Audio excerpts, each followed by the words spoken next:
ಲಾಲ್ಬಾಗ್ ಸೇರಿದಂತೆ ಬೆಂಗಳೂರಿನ ಪ್ರಮುಖ ಉದ್ಯಾನವನಗಳ 5% ಜಾಗವನ್ನು ಅನ್ಯ ಬಳಕೆಗೆ ಅದರ ಮೂಲಸೌಕರ್ಯಕ್ಕೋಸ್ಕರ ಮೀಸಲಿಡುವಂತೆ ಈಗಾಗಲೇ ಈ ಒಂದು ವಿಚಾರ ಈಗಾಗಲೇ ಸಚಿವ ಸಂಪುಟ ಕೂಡ ಅನುಮೋದನೆ ಕೊಟ್ಟಿದೆ. ಅಂದರೆ 1975ರ ಉದ್ಯಾನವನ ಆ ಒಂದು ಕಾಯ್ದೆಗೆ ಇದೀಗ ತಿದ್ದುಪಡಿ ತಂದಿರುವಂಥದ್ದು. ಈ ಬೆನ್ನಲ್ಲೇ ಒಂದಿಷ್ಟು ಜನರು ಅಸಮಾಧಾನ ಕೂಡ ಹೊರಾಗ್ತಾ ಇದ್ದಾರೆ. ಯಾಕಂದರೆ ಲಾಲ್ಬಾಗ್ ಆಗಿರ್ಬೋದು, ಇದು ಪ್ರತಿಷ್ಠೆ ಅನ್ನೋದಕ್ಕಿಂತ ಇದು ಬೆಂಗಳೂರಿನ ಗಾರ್ಡನ್ ಸಿಟಿ.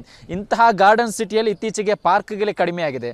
ಅಂಥದ್ರಲ್ಲಿ ಇರುವಂತಹ ಪಾರ್ಕ್ನ ಜಾಗವನ್ನು 5% ಮೂಲಸೌಕರ್ಯ, ರಸ್ತೆ ಇನ್ನಿತರ ಕೆಲಸಕ್ಕೆ ಬಳಕೆ ಮಾಡಬೇಕು. ಅಂದರೆ ಇದು ಸರಿಯಲ್ಲ, ಇದರಿಂದ ಹಸಿರ ಹೊದಿಕೆಗೆ ತೊಂದರೆ ಆಗುತ್ತೆ ಅನ್ನೋ ಅಭಿಪ್ರಾಯವನ್ನು ಕೂಡ ಇಲ್ಲಿರುವಂತಹ ಜನರು ವ್ಯಕ್ತಪಡಿಸ್ತಾ ಇರುವಂಥದ್ದು. ಲಾಲ್ಬಾಗ್ ಅಂದರೆ ಗೊತ್ತಿರ್ಬೋದು ನಿಮಗೆ, ದೊಡ್ಡ ಮಟ್ಟದಲ್ಲಿ ಜನರು ಬೆಳಗ್ಗೆ ಆಗಿರ್ಬೋದು, ಸಂಜೆ ಹೊತ್ತಲ್ಲಿ ವಾಕಿಂಗ್ ಇನ್ನಿತರ ಕೆಲಸಕ್ಕೆ ಇದನ್ನು ಬಳಕೆ ಮಾಡ್ತಾರೆ. ಇಂತಹ ಲಾಲ್ಬಾಗ್ನ ಉಳಿವಿಗಾಗಿ ಈ ಹಿಂದೆ ಕೂಡ ದೊಡ್ಡ ಮಟ್ಟದಲ್ಲಿ ಹೋರಾಟವನ್ನು ಮಾಡಿತ್ತು. ಬಟ್ ಸರ್ಕಾರ ಇದೀಗ ಸರ್ಕಾರಿ ಉದ್ಯಾನವನಗಳ ಸಂರಕ್ಷಣಾ ಕಾಯ್ದೆ 1975ಕ್ಕೆ ತಿದ್ದುಪಡಿ ತಂದಿರುವಂಥದ್ದು. ಇದರ ಪ್ರಕಾರ 5% ಜಾಗವನ್ನು ಮೂಲಸೌಕರ್ಯ, ರಸ್ತೆ ಸೇರಿದಂತೆ ಇಂತಹ ಕೆಲಸಕ್ಕೆ ಮೀಸಲಿಡಲು ಮುಂದಾಗಿದೆ. ಇದರ ಬಗ್ಗೆ ಇಲ್ಲಿರುವಂತಹ ವಾಕರ್ಸ್ ಅವರು ಮಾತನಾಡಿಸ್ಕೊಂಡು ಹೋಗೋಣ. ಸರ್, ಈಗ ಲಾಲ್ಬಾಗ್ ಸೇರಿದಂತೆ ಪ್ರಮುಖ ಉದ್ಯಾನವನಗಳ 5% ಜಾಗವನ್ನು ಮೂಲಸೌಕರ್ಯಕ್ಕೋಸ್ಕರ ಕೊಡಬೇಕು ಅಂತ ಸಚಿವ ಸಂಪುಟ ನಿರ್ಧಾರ ಆಗಿದೆ. ನಿಮ್ಮ ಒಪಿನಿಯನ್ ಸರ್?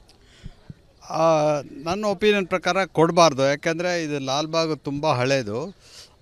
ನಾವು ಹುಟ್ಟು ಬೆಳೆದಾಗಲಿಂದ ಇಲ್ಲೇ ಇರೋದು. ಆಲ್ಮೋಸ್ಟ್ 70 ವರ್ಷದಿಂದ ಓಡಾಡ್ತಿದ್ದೀವಿ. ಇಲ್ಲಿ ಪರಿಸರ ತುಂಬ ಚೆನ್ನಾಗಿದೆ. ಆಮೇಲೆ ಒಳ್ಳೆ ಗಾಳಿ ಬೆಳಕು ಇದೆ. ಇದನ್ನೆಲ್ಲ ಕಾಂಕ್ರೀಟ್ ಜಂಗಲ್ ಮಾಡಿದ್ರೆ ಎಲ್ಲ ಬ್ಯೂಟಿನ ಹೊಟ್ಟೋಗುತ್ತೆ. Secondly, this is meant only for walking, ಗಾಳಿ ಸೇವನೆಗೋಸ್ಕರ. ಬಿಲ್ಡಿಂಗ್ಗಳೆಲ್ಲ ಮಾಡಿದ್ರೆ ಪ್ರಯೋಜನ ಆಗೋಲ್ಲ, ಚೆನ್ನಾಗಿರೋಲ್ಲ, ಅಟ್ಮಾಸ್ಫಿಯರ್ ಎಲ್ಲ ಹಾಳಾಗುತ್ತೆ. ಸೊ ನನ್ನ ಒಪಿನಿಯನ್ ಪ್ರಕಾರ ಇಲ್ಲಿ ಏನೂ ಮಾಡಬಾರ್ದು. ಆ್ಯಸ್ ಇಟ್ ಈಸ್ ಹಂಗೆ ಗಿಡ ಮರ ಬೆಳೆಸ್ಕೊಂಡು ಓಡಾಡ್ಕೊಂಡು ಇರಬೇಕು. ಈಗಲ್ಲ, ಮುಂದಿನ ತಲೆಮಾರದಲ್ಲೂ ಇದು ಹಾಗೇ ಇರಬೇಕು. ಇದು ಎಲ್ಲರೂ ಒಪಿನಿಯನು, ಒಬ್ರದ್ದು ಇಬ್ಬರದ್ದಲ್ಲ. ಇಲ್ಲಿ ಸಾವಿರಾರು ಜನ ಬರ್ತಾರೆ. ಅದೇನು DK ಇವನು CM ಹಾಳು ಮಾಡ್ತಾ ಇದ್ದಾನೋ ನಮ್ಗೆ ಅರ್ಥನೇ ಆಗಲ್ಲ. ಇಷ್ಟು CMಗಳಿದ್ರು, ಯಾರೂ ಈ ಥರ ಮಾಡಲಿಲ್ಲ. ಇವ್ರಿಗೇನು ಬಂದಿದೆಯೋ ಗೊತ್ತಿಲ್ಲ. ನಾನು ಮುಂದ್ಗಡೆನೇ ಹೇಳ್ತೀನಿ, CMಗೆ ಇದನ್ನು ಡ್ರಾಪ್ ಮಾಡಿ ದಯವಿಟ್ಟು. ಜನಗಳಿಗೆ ತೊಂದರೆ ಕೊಡಬೇಡಿ, ನೀವು ಉದ್ಧಾರ ಆಗಲ್ಲ, ನಿಮ್ಮ ಹೆಂಡತಿ ಮಕ್ಕಳು ಉದ್ಧಾರ ಆಗಲ್ಲ. ಇದು ನನ್ನ ಅಭಿಪ್ರಾಯ. ಈ ಒಂದು ಹೊಸ ರೀತಿಯಲ್ಲಿ ಲಾಲ್ಬಾಗ್ನ ಜಾಗವನ್ನು ಇದೀಗ ಕಬ್ಜಾ ಮಾಡಲು ಮುಂದಾಗಿದ್ದಾರೆ ಅನ್ನೋ ಆರೋಪವನ್ನು ಕೂಡ ಮಾಡ್ತಾ ಇರುವಂಥದ್ದು. ಇದೇ ಕಾರಣಕ್ಕಾಗಿ ಯಾವುದೇ ಕಾರಣ ಕೂಡ ಲಾಲ್ಬಾಗ್ ಅಥವಾ ಕಬ್ಬನ್ ಪಾರ್ಕ್ ಮಾತ್ರ ಅಲ್ಲ, ಬೆಂಗಳೂರಿನ ಯಾವುದೇ ರೀತಿಯ ಉದ್ಯಾನವನದ ಜಾಗವನ್ನು ಮೂಲಸೌಕರ್ಯಕ್ಕೋಸ್ಕರ ಬಳಕೆ ಮಾಡಬಾರ್ದು.